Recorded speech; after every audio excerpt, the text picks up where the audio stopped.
start this out by saying, yes, you funky little monkeys in the form of fecal matter have finally fucked up to the highest degree of fucked uptivity.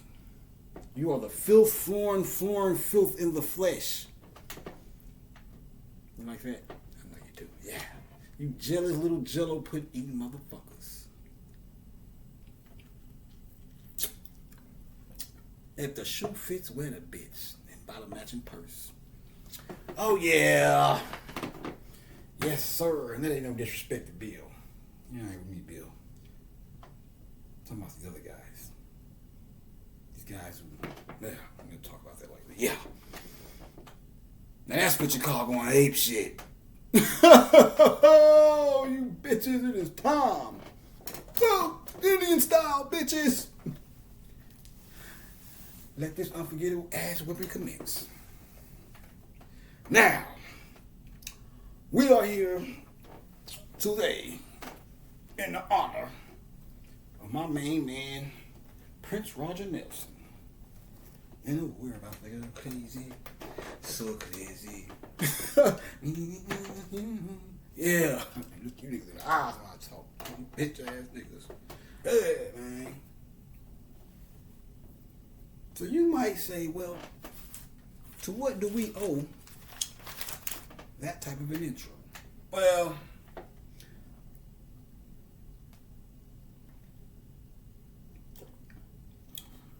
a lot of you rap guys run around here beating your chest. Oh, the King Kong of it all. This, that, the biggest steppers. Oh, this the dude. You, I'm him, but pointing at me ass nigga. And I'm looking like, no, you're you. I'm me.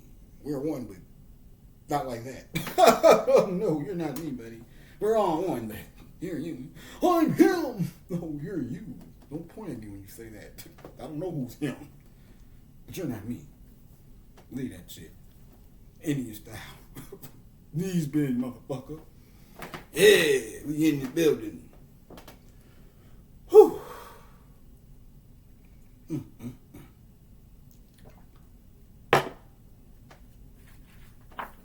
My God. It is happening. This nigga and Mike. Now I gotta. Sorry, Prince. I gotta do this the right way. Them niggas nuts hang longer than any of you rap niggas, really. If you ask me. But we look at the rap guys as the warriors and these niggas, the androgynous guys with the fucking the biggest thorn in the side of the fucking music industry was Prince and Mike. I say Mike because he owned half of Sony and shit, so we give him his props there. But this nigga, he didn't own half of Sony, but the fucking terror he was to these people was what you're supposed to be. I think the closest nigga to him, if he would have lived longer and kept fucking with them, dealing with them people, would have been Pac. I can see the Pac in him, see the resemblance in them guys. So I'm not taking this sitting downism. Unlike you bitch ass. And if the shoot was weird, I don't want to be too general because I like some of these rap guys. This new shit, the last 15 years, and old niggas too, don't get me wrong. I'm just, especially this last little batch of characters. Oh my God, you niggas ain't hitting that as loud. Look at a snake. My nigga. This nigga. Now, I'm gonna tell you this. Go watch Slave Trade. Prince. It's on Tubi.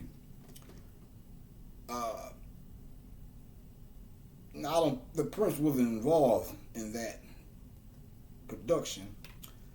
But I, for one, will say it was pretty much fair. There was some things they were saying I agree with, the soup side of it, the business side of it. But ultimately, I'm riding with the kid. But go watch that shit. This nigga is the example of what the fuck of what's supposed to happen when you get in the fucking industry on your side. Because the suits and crackers doing what they supposed to do. Whatever. And not really, but they're doing what you should expect them to do. If you don't fight back. This nigga was a fighter. But you don't get that part. See, all we get is Prince tributes and his music touched me so. That Purple Rain is just that Dove's Cry. That's all good too. But you hardly ever hear about the fucking. This nigga was a factor. He wasn't going for the bullshit. This nigga was always trying to find a way to either get his way within the. Now one might say, that's the brave shit to me. One might say, well, if you don't like the way they playing, don't fuck with them. You don't like the music industry. So this nigga was the infiltrator. He was like, I'm in, bitch. I'm in the door. Then I'm finna cause hell. Once he figured out what the fuck was going on. Now, from what I gather, he was just like any other bright-eyed, aspiring artist. But once the business started rolling, he was like, oh, well, what do we have here? No. You haven't walking the anger of fucking Raven. That fucking Raven is the thing.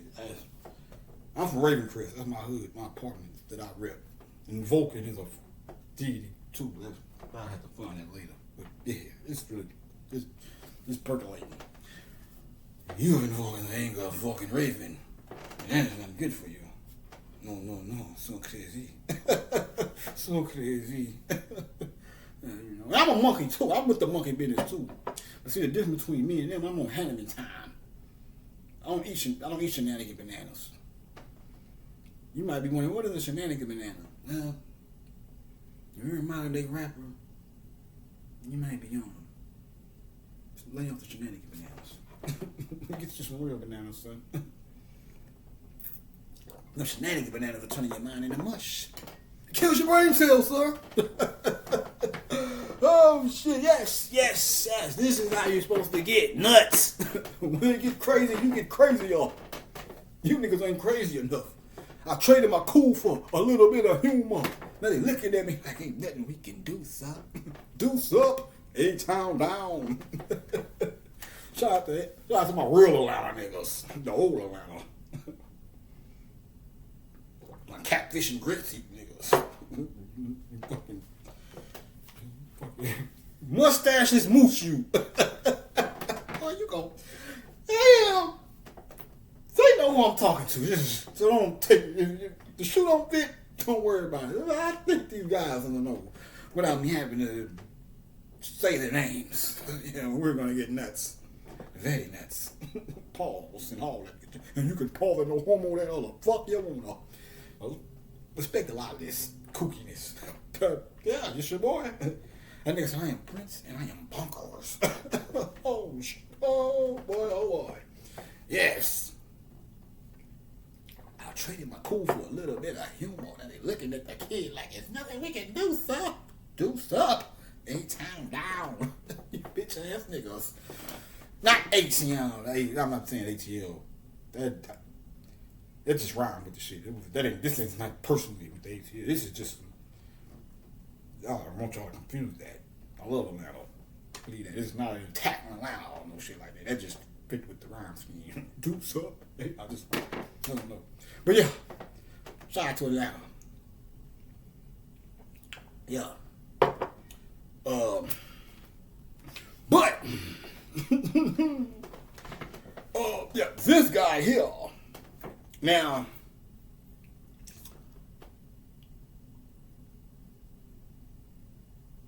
once he got to the business, he's like me. I told you when I was a young kid, 11 years old, thinking about getting in the music industry. Once I figured out just from the out, not even being in it and shit, just from the outside, knowing how to work contracts and all that shit, I said, well, you got to get a lawyer for those things, but I'm going to read my own shit too. You know, I was like Bow Wow, a precursor to him that never made it and shit. Really. Yeah, because I wanted to sign the Death Row and all that shit. Yeah, well, essay was. But, so I was like, I think I'm going to read my own contract too, because I don't really trust those guys. And him, on the other hand, he got in the industry. And it's like his boy said, his homeboy was in the documentary.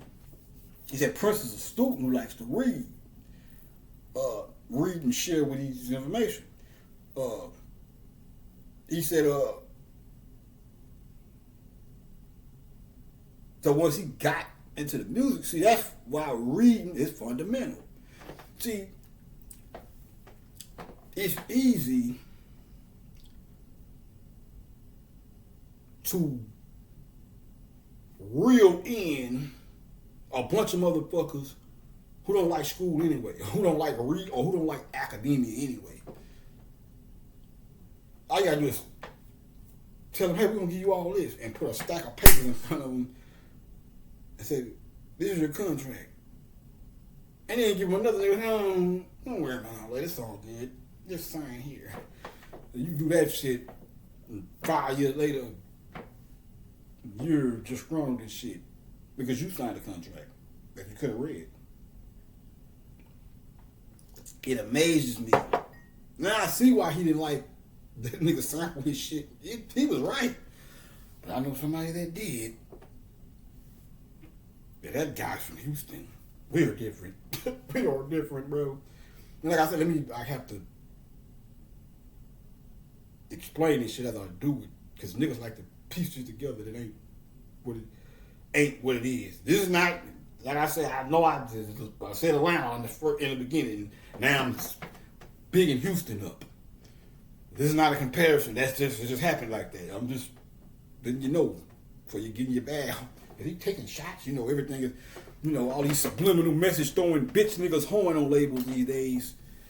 You might mistake me for one thinking I'm throwing a shot at y'all. It's just not what that is. It's just, this is how it's happening. It's just rolling out like this. But that guy was, and that's because, like, somebody else tried to sample Prince, and Prince asked him, do you own your master? He said, no. He's like, well, you can't sample my shit. But one, that's a lesson to say, you need to be on your shit, son. Get your business right before you fuck with me. You need to straighten your bow tie up. 2, I'm fighting for control of my own music as it stands. So I'm gonna let you sign my shit just so your rendition of it could be controlled by the same motherfuckers I'm fighting. Or via you in this sample shit.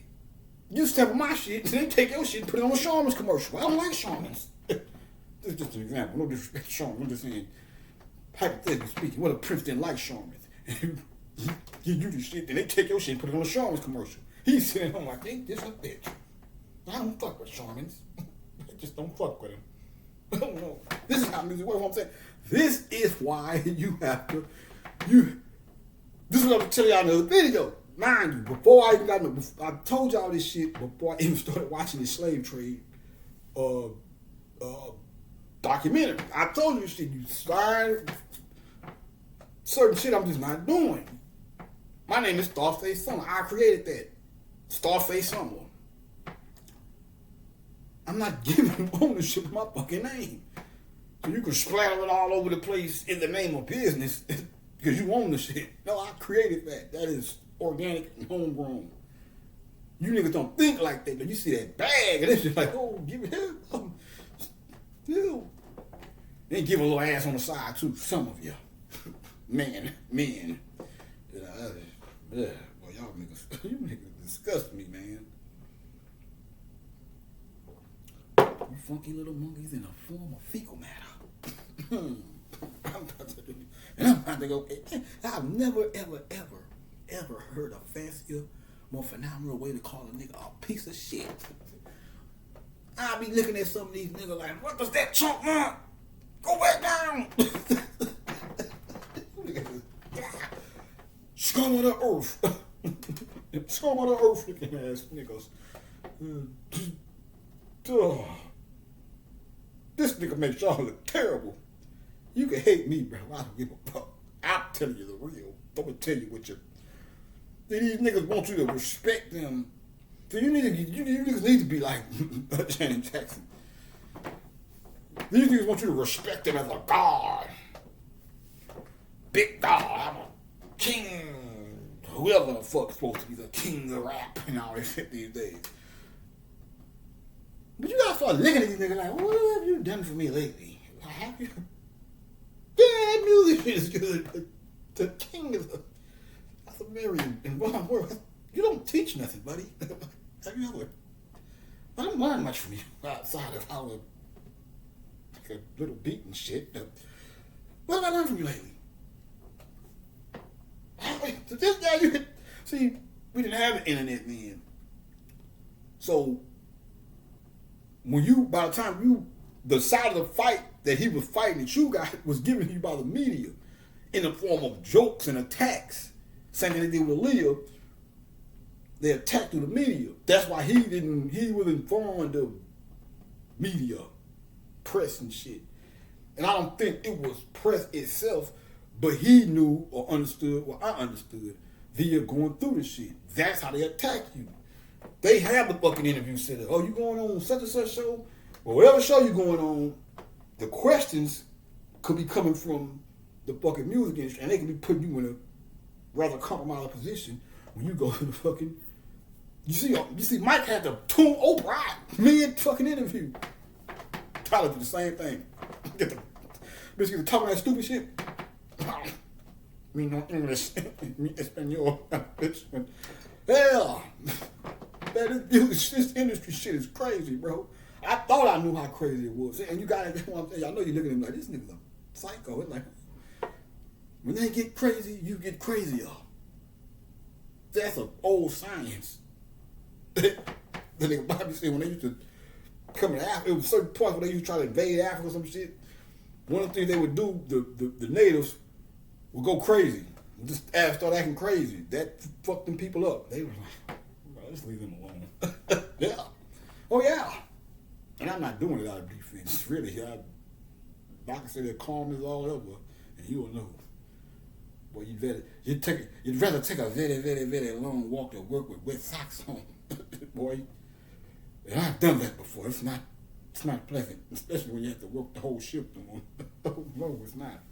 But you'd rather do that one. Trust me, white, black, industry, street nigga. I don't know who you are, what walk of life you come from. Know that. You should know that. Now, so, yeah, that's how they get you. You gotta understand it. This is their machine. So, you know that old saying, oh, that's your world. I'm just a squirrel trying to get a nut. That's what you are in the music industry. A squirrel trying to get a nut in their world. Their little fake world. Fakes. Ain't nothing in it. Ain't none of this shit there is really. I'm just speaking for the sake of conversation. This is our planet. Our universe. You're just a visitor, buddy. Believe that. So, yeah. Now, my guy said, Prince's homeboy, he said, most artists don't investigate the business side of this shit until it happens to them. You did. And he's right. You niggas, that's why I've been telling you niggas this shit before I even got to this point.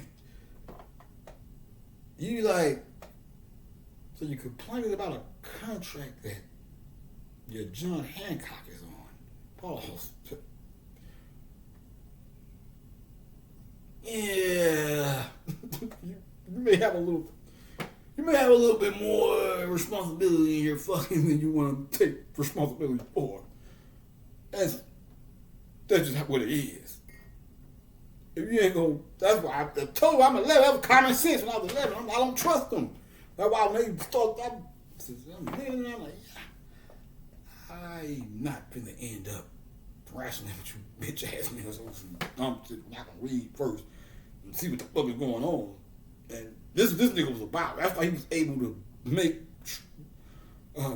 long strides. He had his ups and downs, but relatively speaking, this nigga was, yeah, man. This guy here, man, he was kicking ass, bro. I can't name a rap nigga. See, we on the slow end of things, because the rap groups and shit was already. Now, don't get me wrong, rappers complained about contracts and shit, when I was coming up. You heard these things.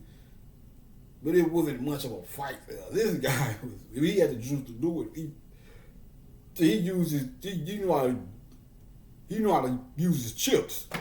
He knew how to, you niggas, this should remind me of Wayne Chandler. I think Bobby said because Bobby was talking about the difference between HBCU libraries and Ivy League libraries and shit. Peace to Brother Wayne. He said you go to the black college shit and they got this little pettyweight ass library. And they said you go to the Ivy League library, these motherfuckers got 3-story libraries and shit with and he said the HBCU libraries is like fucking Ebony magazines and shit. Got some little shit in there, but relatively speaking, this is small potatoes. And nigga, he say Wayne Chandler went to he went to some Ivy League school, I think to study the Moors or something. So he think he's just gonna go up there, do his thing and go and leave. And he say Wayne Chandler got up there, man. That nigga had to take residency up there. He said he had to hit a room and board.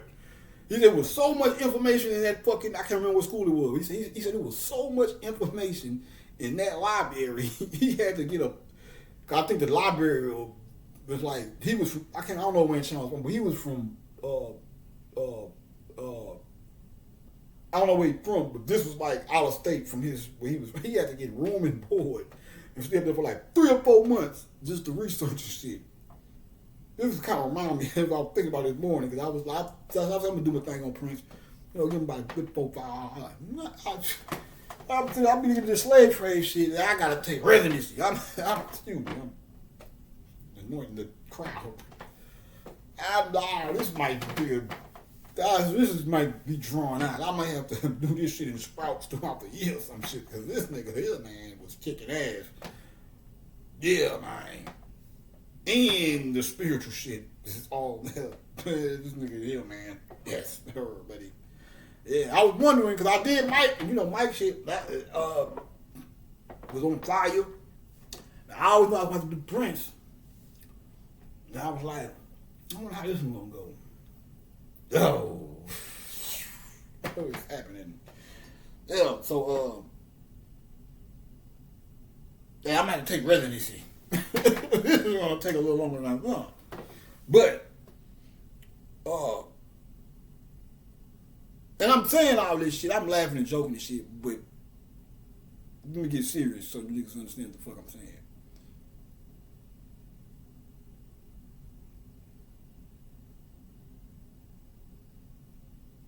These guys, you niggas should have been at the feet of Prince rappers. Y'all should have been trying to. See, we don't know what I'm saying. What they try to do is make they try to ridicule you when you see them. When you see them making jokes, see, you might do some shit over here, or say some revolutionary type shit, or say something that will get the people to thinking. As an artist, they have run a media campaign making jokes about what you said, or joking and shit about what you said. The joke is to throw the people off, to make them not take what you saying. See, you saying some serious shit, and then on one hand, see, you gotta pay attention. Okay, let's go. You take comedy for example. The reason why we will see now is everything's all sensitive and shit. But I'm gonna tell you something. Richard Pryor can get on stage and talk shit for days about white people. And the crowd will be full of white people. But you know why it worked? That nigga told somebody mama to. What that nigga will? That nigga. Somebody said some old sideways shit from wayside high. Shit about the crowd. That nigga said, that nigga might. I'm scared. That nigga Rich. That nigga, I'll slap you with my dick. That nigga Rich was a fool. Look, but the reason he be able to do that, and they was cool, because at the end of the day, we talk about everybody, including ourselves. So it's not as personal. Black people, we talk about black people.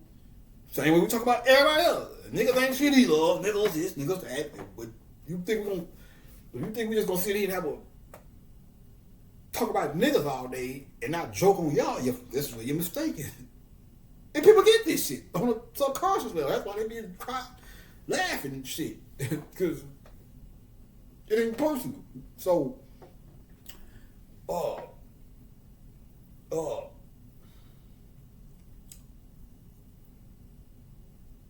so on one hand, it's cool to be able to take a joke and not be so serious about yourself. But in the same breath, you have to be able to know how to read that joke, because it could be a joke,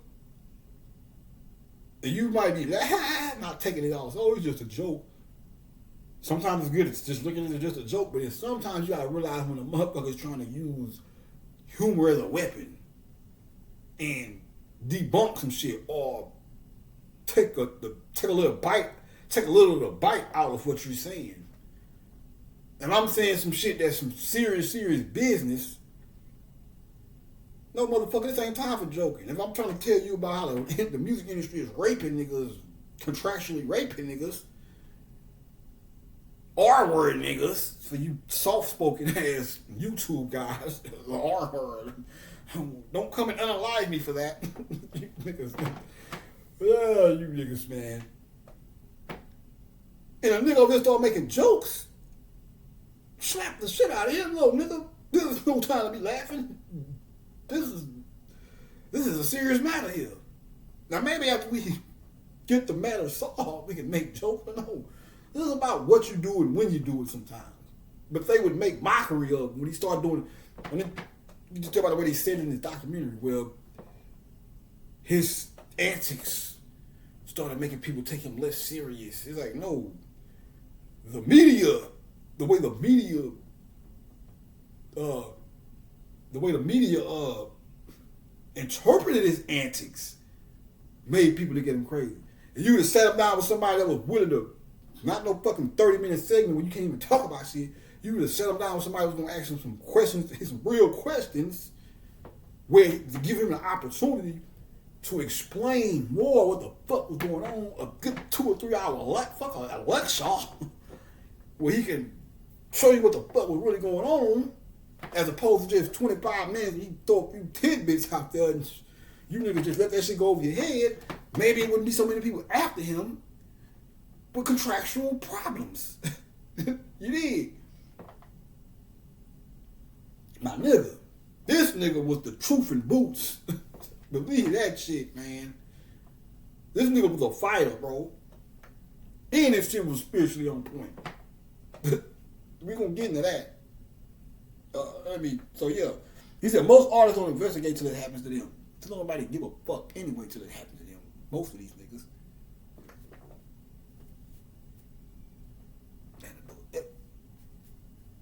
That's the ticket that they give you a try. Now,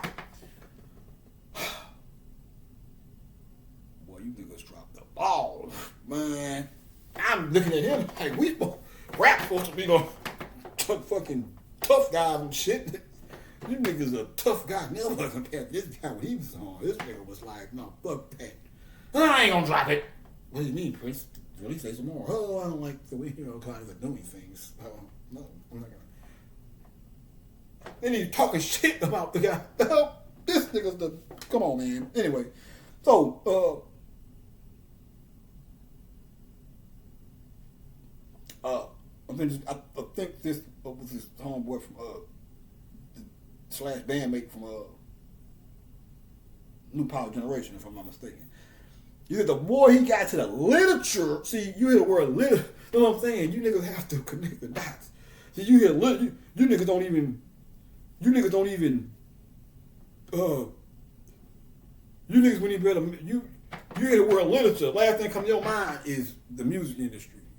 You hear literature, the first thing you do is probably cover your, oh, there you go talking that school shit, that public school shit. Oh man, I don't want to hear read. Niggas didn't like literature class in school. Just so happened to be one of my favorites. One of them. Shout out to Miss Potier. Love her to death. But the life. But anyway. So,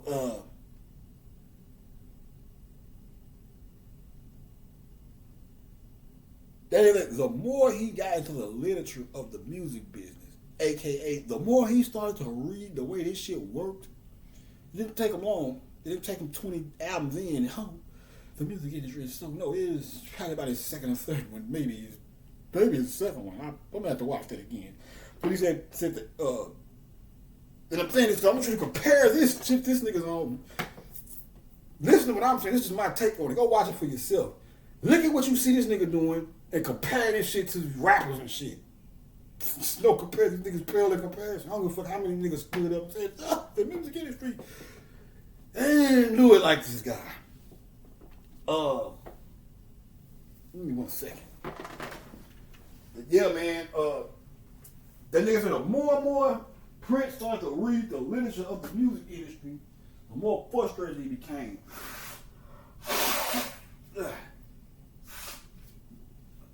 more frustrated he became. Don't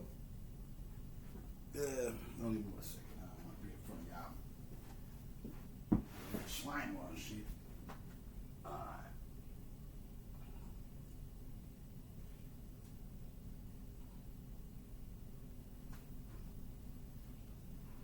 Amazing floor. The Paisley print on the road for Prince in Minnesota. Look, man. He said, the more he got to the literature of the music business, the more upset he got, as he should have. He said the industry needed to be torn down and rebuilt. And I do agree. I told you that shit a long time ago. After figuring out how this shit worked, I was like, well, maybe it's a good thing I didn't. I took little steps. I would have took big steps. I probably would have ended up there. I took little steps. We would have tore this bitch up. Believe that. I ain't no whole ass. I'm a warrior by nature, bro. They would just have to do whatever. Or we would just have to do, fuck that shit, man. Baseball bats. Baseball bats around this bitch. And this right here is what I warned y'all about with me. Now, when I talk crazy, this is jokes. I control crazy. This is bullshit. I'm just bullshitting around with y'all. I am not. We all you should have a crazy side. You need that insanity, that chaotic place you can tap into, and plus to help you get through the day. You have to humor and chaos and craziness is laughter is the best medicine. It all goes together. You need a little bit of that shit, especially in this world. Sometimes you gotta make jokes and shit just to keep from popping a nigga tube top and shit. You know what I'm saying? You toupee under a tiny top hat wearing niggas. Fucking around these niggas, you need to smoke something. They said they dismissed him as crazy when he started doing bizarre things. Well, I remixed that, but that's how I interpreted what he said. But yeah, which is what they do. I was telling you about Father Law. When Father Law started teaching in the streets, teaching the black man was God, they threw him in a crazy house. They did that to discredit him. So you can say, oh, that nigga talking. You gonna already say crazy anyway, because this shit is some far-fetched shit to the average person. But then that puts more of a stamp on it when they put him in a crazy house, And then he had a medical, they developed a profile on him. So he whooped their ass with that because he went to court. And when he explained himself, they had to let him the fuck out. They had to let him out the fucking loony bin. So,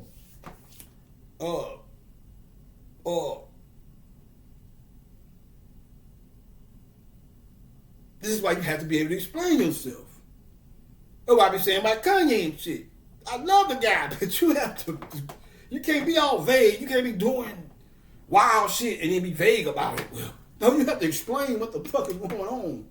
You, them little empty pockets, leave them room for motherfuckers to. Told you he was crazy. No, explain the shit. You have to explain shit, man. Straight up, bro. You have to explain shit, but you can't be all vague and shit. Well, talking all in. That's what Dick Gregory used to fuck me up with. All that vague talk. Saying shit and just looking at you. You asking a question. Well, how does that work? You don't know how that works? Apparently I don't. That's why I'm asking you, Dick. No disrespect. I used to be looking at that and like, they be maniac with this shit. Don't disrespect to Mr. Gregory. I don't want, I'm just saying, that vague shit, bro, you have to explain shit to people, man. Everybody not gonna, even me, I don't even think of myself as a scholarly type of guy. But he'll say some shit, and I be waiting. Is he gonna explain that? I'm trying to figure it out. I know you do that sometimes, give a person a little room, try to see if they can figure it out, but once you see they're not figuring it out, you gotta go and explain that shit to them, man. Like, come on, man. So you can't, because these people will use that against you. They will use that. I told you he was crazy. No, you have to explain yourself. You can't come out here and tell a motherfucker. Let me go, man. Anyway. So,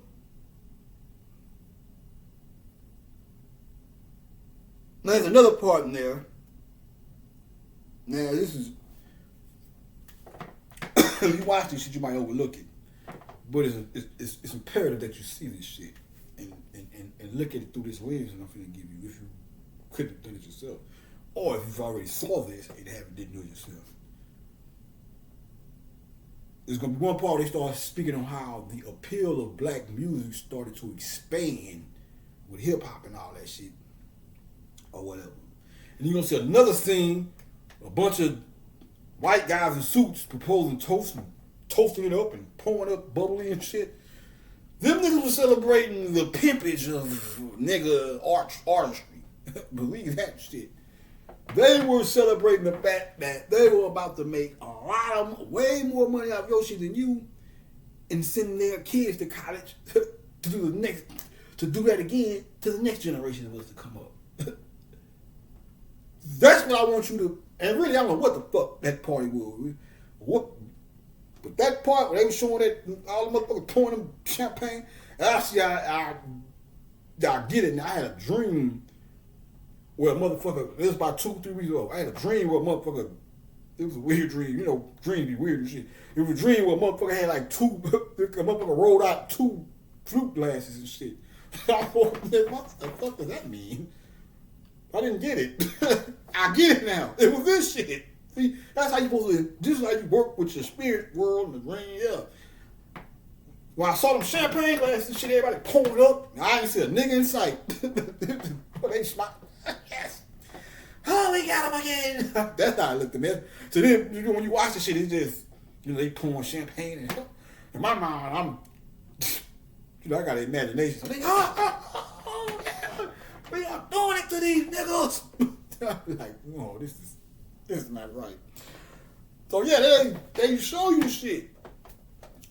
So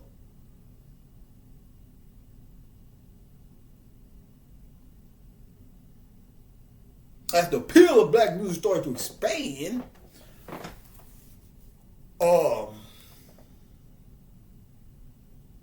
AKA, it was already, our music already did good. Because we already had greats prior to this. So But when they started to see how this shit was increasingly getting better, or the incremental rise of the appeal of, so put it in a more understandable way, when they started to see that this shit within the black music as a whole was rising as opposed to dwindling with time, they said, "Oh, we got something here. Oh, this rap shit. Oh, people, even ours are getting into it. This new funky groove. Oh, we got something. Well, let's fatten them up for the slaughter, guys." That's how they think of you niggas. Believe that shit. So, these are Warner Brothers, an artist. And Warner Brothers was known to be an artist-friendly,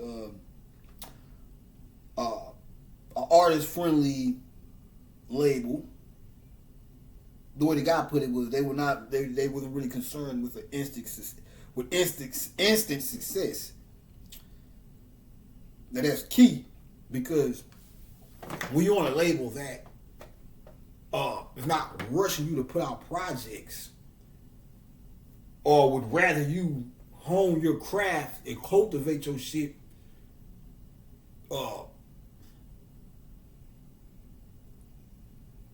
I'm trying to get a good example.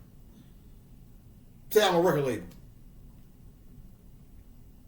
I'm more so the guy, you sign a record deal. Most record labels, okay, we sign you today, a year from now we need an album or some shit. And that's understandable, because I don't want to sign you today and then wait 5 years just to see if I'm going to get a fucking return on my investment. This is business. So, you always have to do it a little better than the crackers or the oppressors in the suits do it. So if they think of a year, if I was to do my own shit and have my own shit, you know what, I'm going to sign you today, but I'm going to give you 2 years to work on that album. Take the pressure off for you. Give you time to, just get technical with it. Give you about 6 months to find your direction. Then after that, another 6 months to find. Let's just say we're talking about rap. I give you about 6 months to find your direction. Give you 6 months to find your production direction. Give you another 6 months to start writing. First 6 months will be a year. The next year we'll work on the marketing and all the business part. But first, let's get the fucking product shit right, and then we can.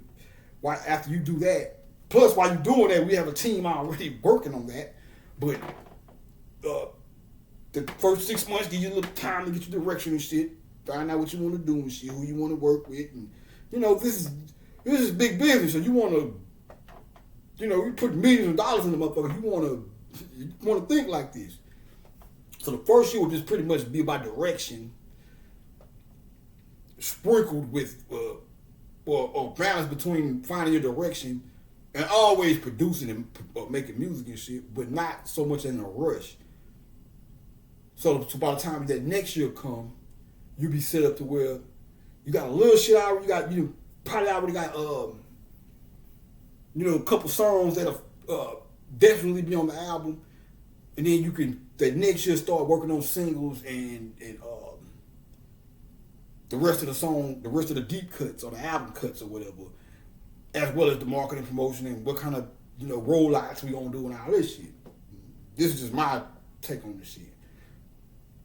They give you time to cultivate your shit, man, and find yourself. You might already know yourself as a person and know who you are walking to the table, but then that gives you an opportunity to find yourself within the realm of the music industry and the whole realm of producing. Because you gotta remember, a lot of these guys were not like Prince. Prince was already playing instruments and shit and making music.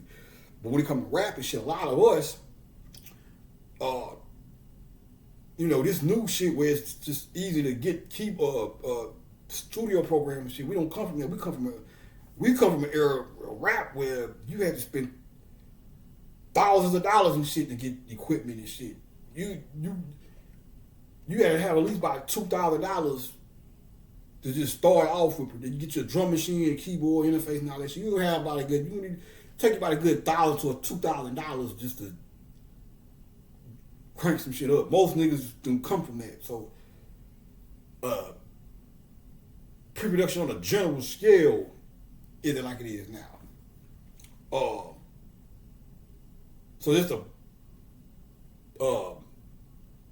give artists, I'm speaking in terms of rap because I'm an MC and shit, but just to give, really anybody, singers too, because like I say, Prince was in a rare case.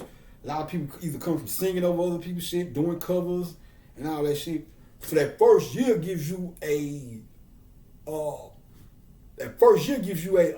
chance to transition from a raw talent possessing artist to somebody who to transition into an artist within and find yourself within the grand scheme of actually producing original music and shit. You dig? So yeah.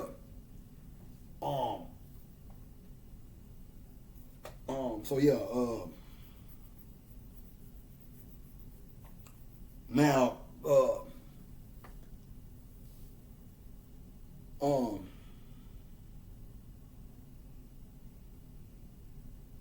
now one of the guys said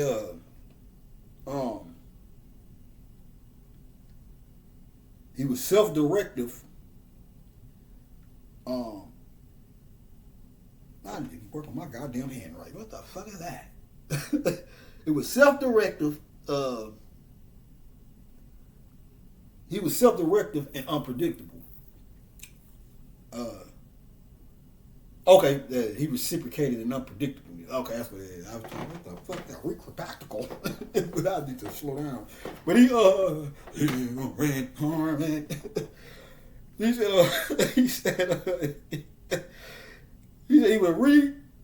he reciprocated the unpredictableness.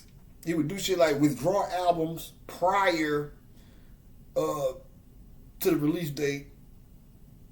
He refused to do interviews and shit. That's chaos. Being unpredictable. And this nigga was a true artist. Niggas be talking that shit about Pac. Oh, he was so prolific. Look at all that work he had when he left. And he surely was. I'm not taking that from this nigga. I didn't even know half this shit this nigga had. I'm looking at this and I'm like, what the fuck? This nigga got indie label shit and 25 major label shit and 30 indie labels and this shit. I'm like, yeah, damn, this nigga did a lot of shit. This nigga motherfucking discography is bananas. We ain't talking shenanigan bananas either. We don't eat those over here. Pause. We don't do it. We just don't do it, son. It's not a good look. Shenanigan bananas. And here on them. Oh, shit. I should have shaved so I could have been a little bit more handsome on this one. It don't matter though. I'm rough, rugged, and raw right now. We want some hardcore. Yeah. So, shit. Oh man, the lunatic that laughs at his own jokes. Yeah, so oh yeah, man, they say he was too fast. He was making too many records, too fast. It was too hard. Too many records, too fast to digest. He made too many records, too fast to digest, and they couldn't keep up. In regards to marketing and promoting. Now,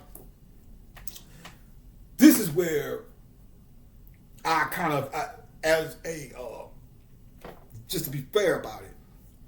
Now I do understand that you don't want to flood the market with too much material at one time, because people have a natural tendency to just start getting tired of you or some shit, or go back to this difference between him and Mike. In the movie, when Mike said he was talking about having an air of mystery about himself, he was like, when he said if what he was talking about, the stars, he said if a comet crossed the sky every night, every day, how many people would actually look at it? But then at the same time, on the flip side of that, that could be a difference to motherfuckers because the sun rises every day, and that is some shit you should be in tune with every day. I believe so. That's why it's good to get your kids out the fucking house and have them go outside and feed off of that light coming from the fucking sun. But Mike was right about the pathology. He was making a reference to the pathology. That's really a pathology. Because like I said, when I caught Star Sirius in the sky that night in 2016, same year Prince passed, a couple of months after, but he passed in April. That was July.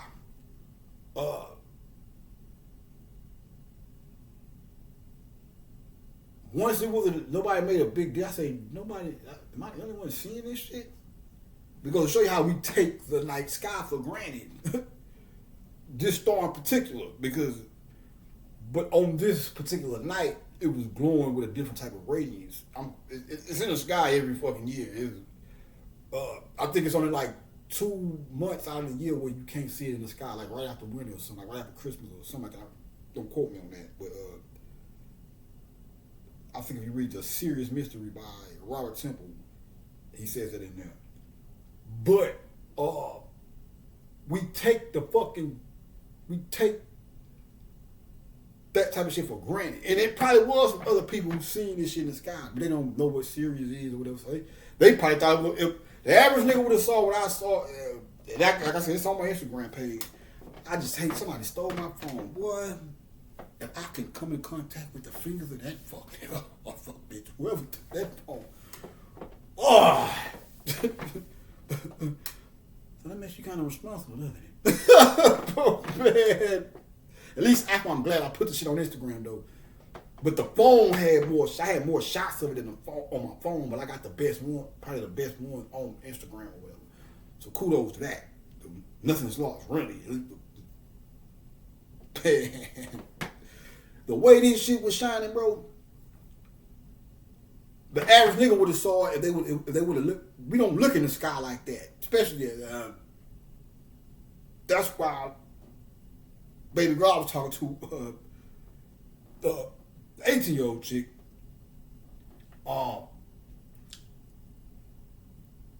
That's what I like about her. She was like every night. She was like, I don't say every night at 11:11. She would be like, go outside and look at the stars with me. And she was in Egypt, just like baby girl. Now she never. Well, basically she says they used to make fun of her in school because she used to wear the Egyptian style eyeliner or whatever. So she had a tinge of Egyptian in it, but she never really got in. Unless she knew some shit and wouldn't tell me nothing. I don't know, but she never. That's by as far as Egypt went with her. But you need more people like that. If it was more people like her in the world, I wouldn't have been the only one to see this. And then once it got in the north sky, the northern part of the sky, this I knew it was a special night because I caught Sirius. I already knew how it works. Sirius B rotates. When I told you this is.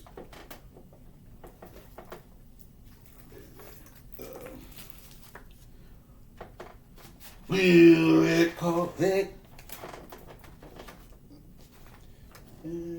Always happens, bro. Okay, my fucking face.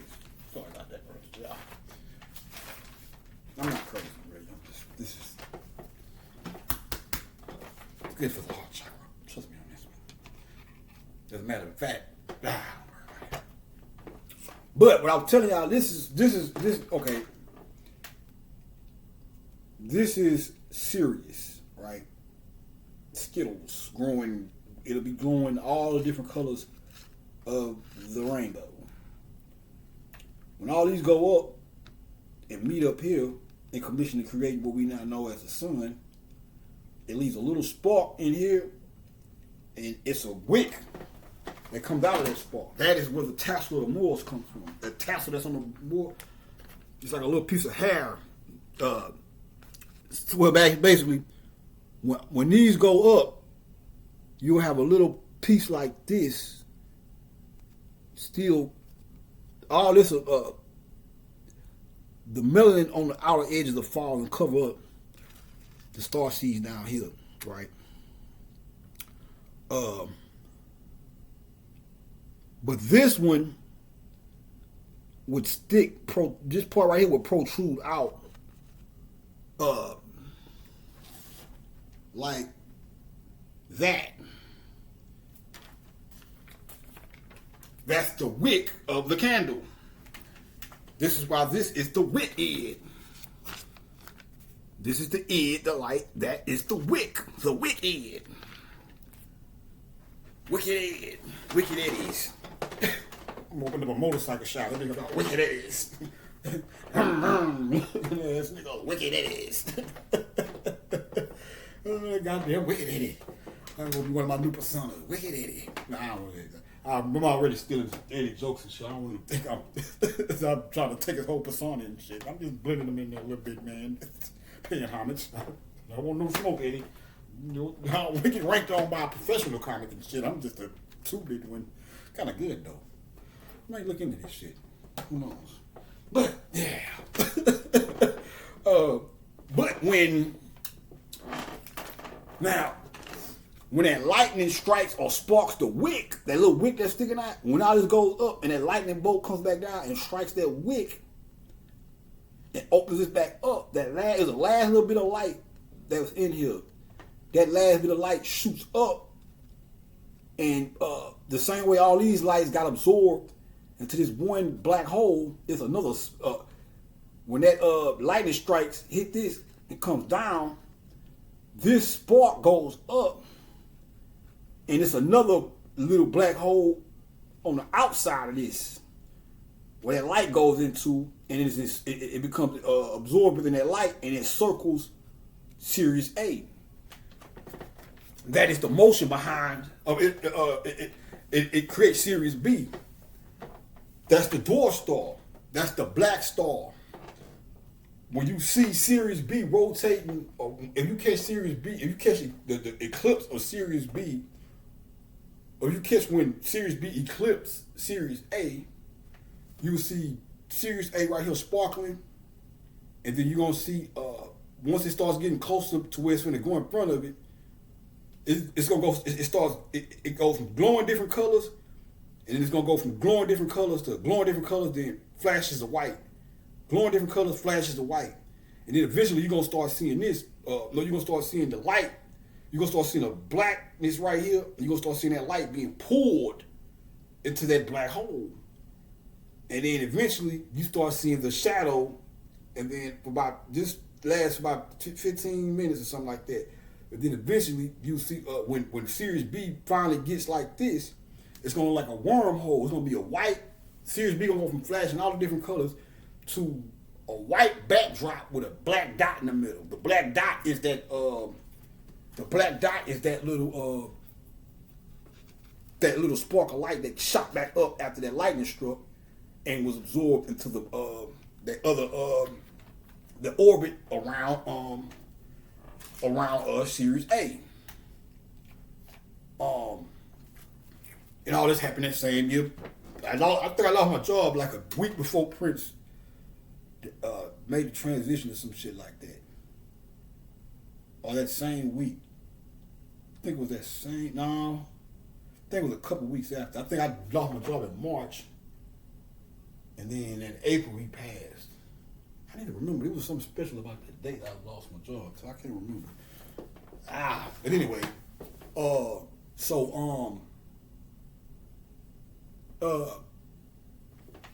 He is right about back to Sirius, the Sirius thing. The reason that wasn't made a big deal about, or made a deal of, and these motherfuckers can tell you about all this other shit. In 2014, Haley's Comet is gonna scorch the sky through here and all this other dumb shit. And nobody knew this shit was gonna happen, or did they know? They either knew and didn't want to tell you, didn't know, or didn't give a fuck. Or maybe a blended of three. No, that one. Cause I said that about something else. Prince did. We'll get to that later. Saturday. So anyway, yeah, man. So I understood him with that. Like, when I was looking at the document, I was like, yeah, he might have been trying to put a little bit too much out too fast at a point in time. Because that is the thing too. You have to, you want to give them a little time to be able to create some type of motif around each album and shit, which niggas don't do these days. Now they need to put an album out and fuck it. The music is trash. A lot of times the music is trash.